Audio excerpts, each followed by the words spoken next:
Mettre des probabilités sur des scénarios de marché, c'est un exercice difficile mais nécessaire en ces temps incertains. Et nous en parlons avec Juliette Cohen qui nous rejoint par téléphone pour entamer cette émission, stratégiste chez CPR Asset Management.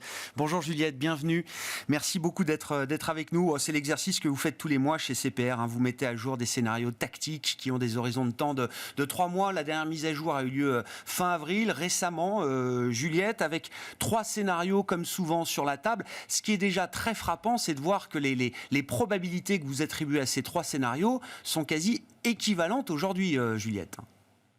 Oui, tout à fait. C'est vraiment une situation qui apparaît assez rarement, puisqu'aujourd'hui on a un scénario central qui a une probabilité d'occurrence de 40%. Donc c'est le scénario le plus probable, mais il n'est pas majoritaire. Et ça, c'est vraiment le reflet du niveau élevé d'incertitude que nous connaissons actuellement. Il faut noter qu'il y a évidemment la guerre en Ukraine et puis la réponse européenne et les sanctions qui pourront être mises en œuvre.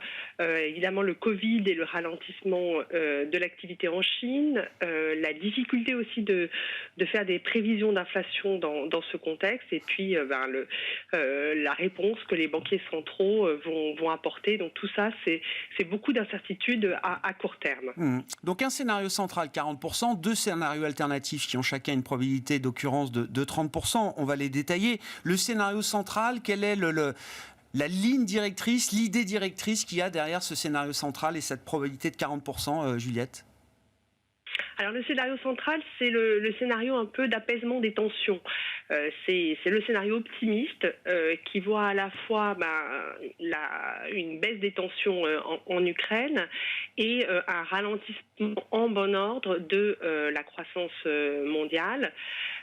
Dans ce contexte-là, l'inflation resterait élevée, mais on aurait atteint le point haut pour les États-Unis et on en serait assez proche pour l'Europe. Et ça amènerait les banques centrales à confirmer leur politique de normalisation, mais conformément aux anticipations de marché. Donc, ça permettrait un rebond des marchés actions.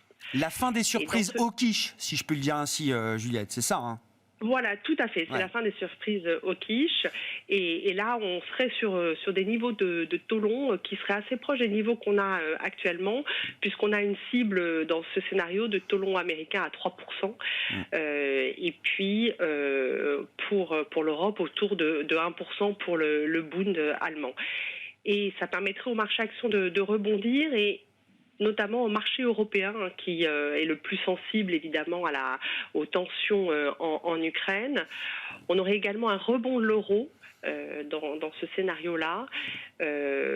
Et voilà pour les principales données de ce scénario. Un optimisme, je le rappelle, avec une probabilité de scénario optimiste de 40%, donc une probabilité qui n'est pas majoritaire. Face à cela, 2 scénarios adverses, 2 scénarios alternatifs.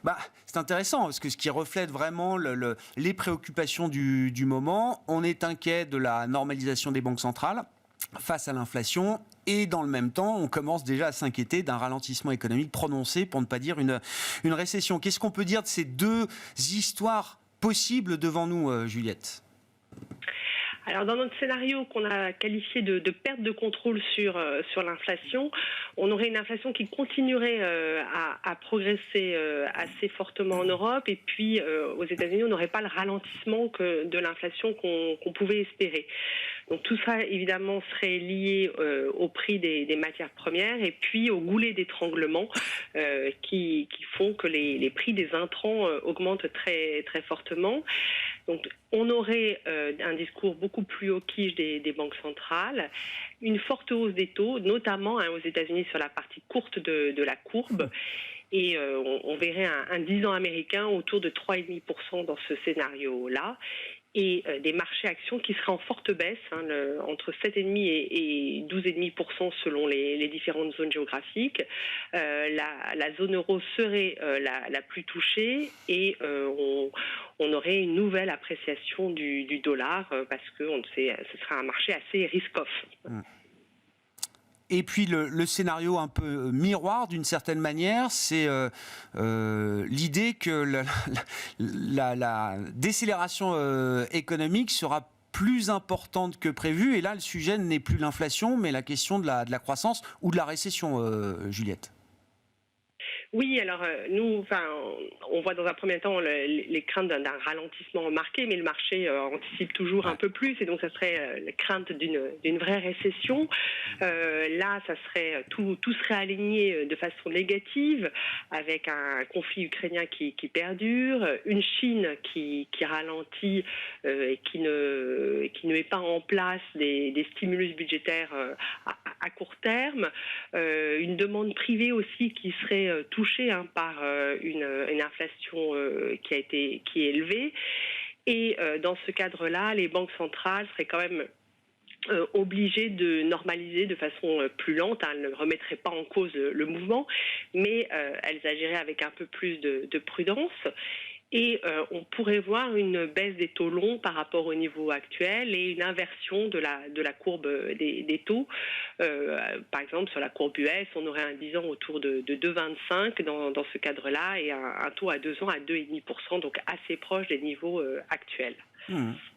Qu'est-ce que ça implique aujourd'hui en termes d'allocation d'actifs dans les modèles et les portefeuilles que vous recommandez, Juliette? Parce qu'on voit qu'effectivement, il y a des scénarios qui ont des conséquences parfois très différentes sur les marchés.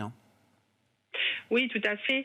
Le message qui prédomine, c'est évidemment celui de la prudence, puisque dans 60% des cas, nous voyons les marchés actions baisser. Mais on surveille quand même les volumes et puis un début de capitulation des marchés. Si on prend aujourd'hui notre portefeuille modèle type équilibre, on est à 30% d'exposition à actions, donc ce qui est relativement faible. On est essentiellement positionné sur les États-Unis, dans une moindre mesure sur la zone euro. On a joué depuis un certain nombre de mois la thématique énergie, donc ça on la maintient, et on est absent du monde émergent pour le moment. Merci sur beaucoup. Les taux, oui, allez-y Juliette, oui, je vous en prie. Oui, on a une très faible sensibilité, autour de 0,60, et puis une position de courbe sur les États-Unis, avec un positionnement sur la partie longue de la courbe, et on est en duration négative sur la partie courte. Ouais.